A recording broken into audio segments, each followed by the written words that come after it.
Hello, it's Nikki and welcome back. Today I want to talk about money goals and you really making the kind of money that you desire to make in a way that you want to make it.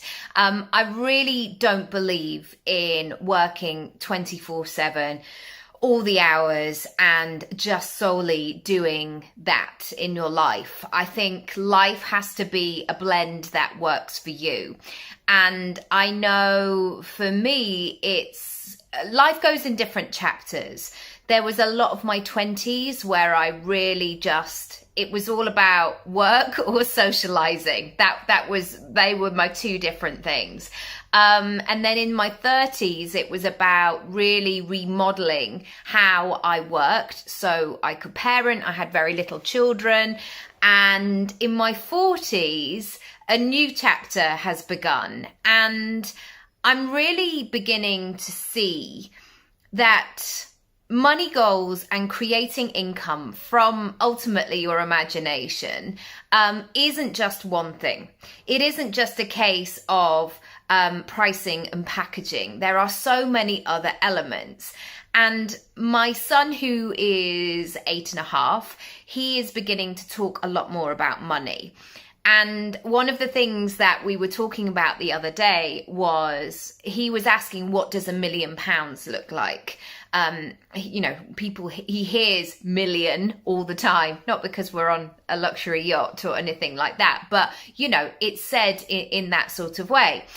And I had to kind of break it down in terms of the numbers that he knew. This is how I taught it to him. So I was like, okay, what can you buy with £1? What can you buy with £10? What do you think you could buy with £100?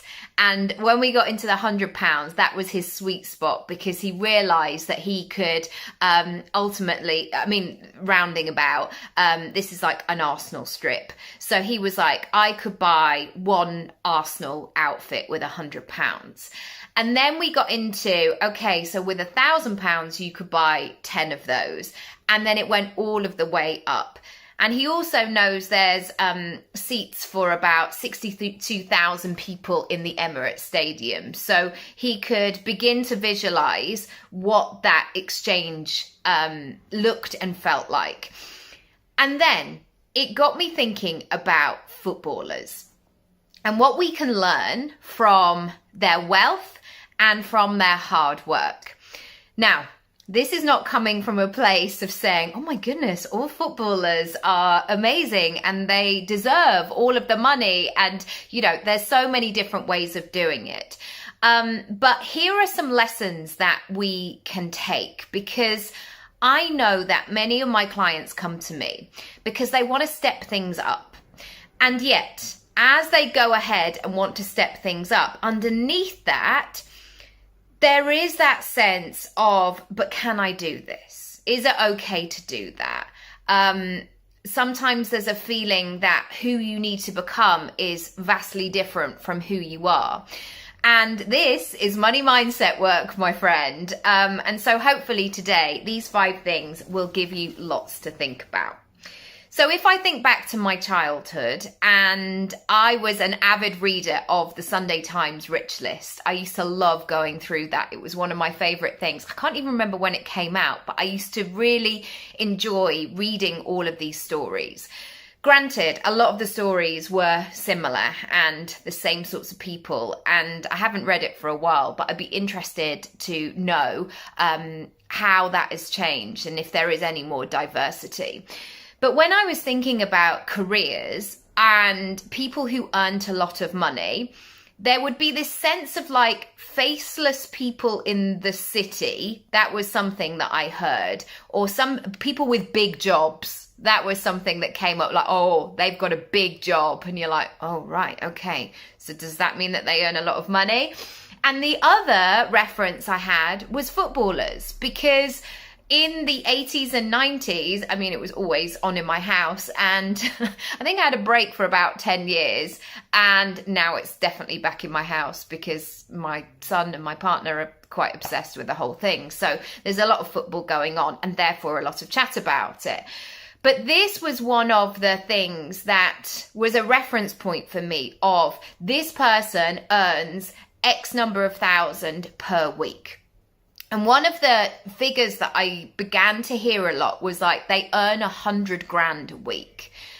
And I couldn't almost compute that for a year, let alone a week. And my dad used to say this thing of, I know that this person will get 100 grand this week and 100 grand next week and 100 grand the week after. And as you begin to feel that stacking up, like that is massive. So the first thing I want you to think of is, do you have any reference points of people who are making the kind of money that you want to make? And I want you to spend some time with those references and think about whether it could be possible for you, how you feel about it. Do you have any emotions around it? I would love to know. The second thing is, generally, those footballers who earn massive amounts of money, their main commitment is to be a great footballer. Please come, play well, score lots of goals, and try not to get in the press too much with your infidelity. You know, I'm sure, I don't know if that's in the contract, but that's the general thing. Come in, make loads of money, be a great representative for the club, the brand, and off we go. Now, for many of us who have a portfolio career, doing one thing is not necessarily what many of us want to do. But it's about finding those common denominators that run throughout your personal brand and not feeling like you have to monetize all of your interests or do all of the things. So one example that I can give you is I love to cook at home. I'm a reasonable cook, I would say. I feel confident cooking for my family, welcoming people round to my house, doing lots of things. I'll give something a go. If there's a recipe, if I can watch a video, I'll give it a go. But I don't need to be monetizing that cooking element of my business. I mean, unless I'm, I don't know, hired as a presenter to watch somebody cook something and then do a bit of chopping on the side, absolutely fine. But that is not my main thing. And again, going back to this footballing situation, they are hired to be that one thing, but all of the elements within that. So I invite you, when you're thinking about your money goals, where you're going next, what do you need to add in, and what will contribute to that one thing. Number 3. No more hours than necessary. Now, when we start a money goal, I think for many of us, automatically we go into, right, I've got to give this everything I've got. I've got to add in more hours. I've got to get up earlier. I've got to go to bed later. I've got to work weekends. I've got to do all of the things. And sometimes it's not about that. It's about doing the things that you know are going to make you better.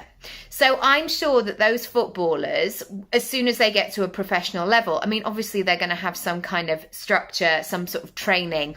They're not just winging it and making it up as they go along. But very much so, there will be a moment where they need to incorporate rest. They need to incorporate fueling their bodies, having time away, really lovely boundaries within that. So listen out for all of those things. Do you automatically go into a place of, I've got to do all of the things, I've got to be everywhere?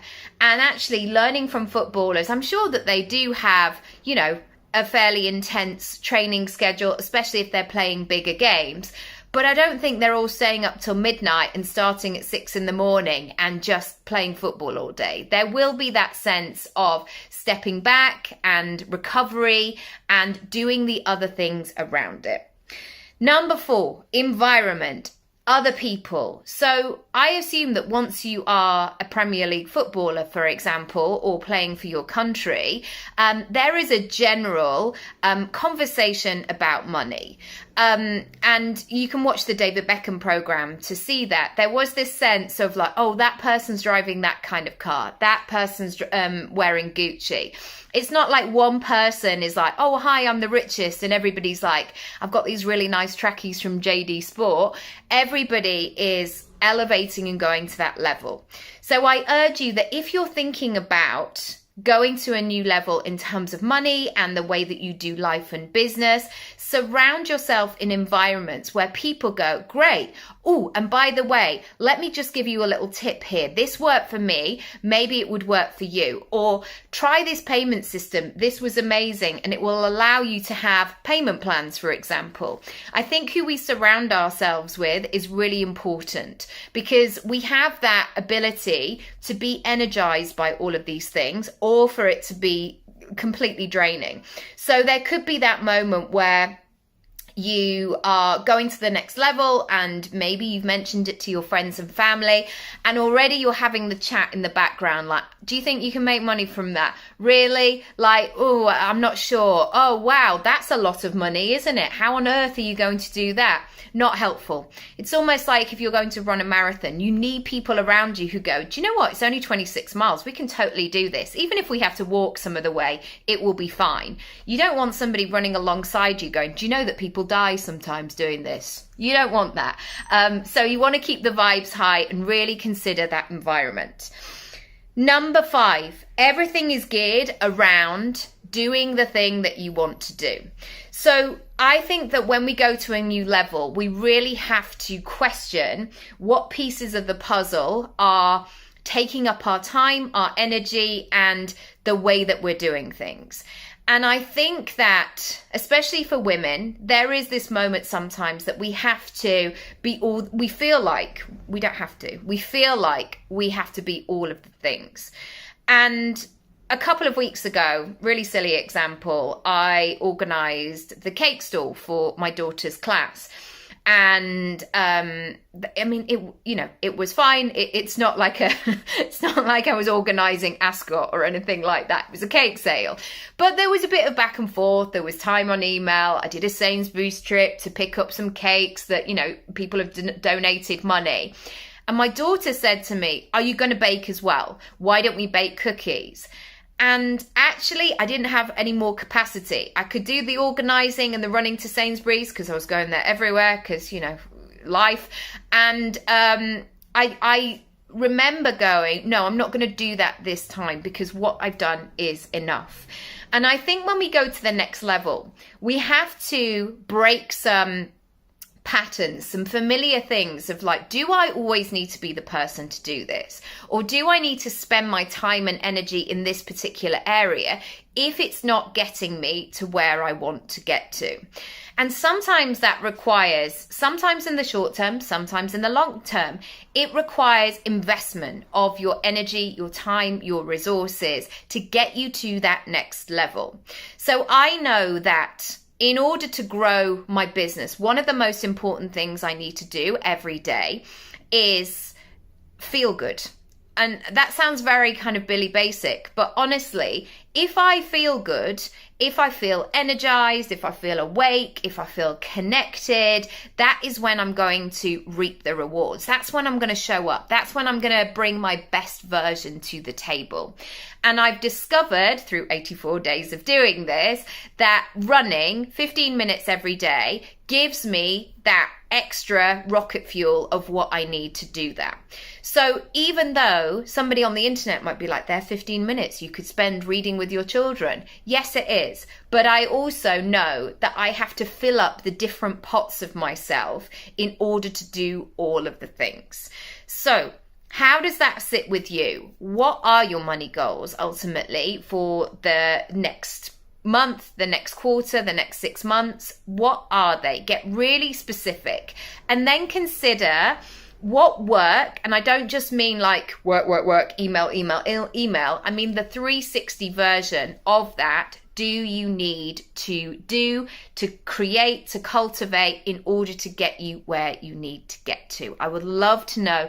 As always, do go to the money section of my website. There is loads of resources, an online course. We can do this work together. And there's something about saying to yourself, right, off we go. Let's do this. That immediately it bumps itself up your priority list and it becomes something that you're focusing on. I hope that's useful. I would love to know your thoughts. Lots of love, and I'll see you soon. Bye.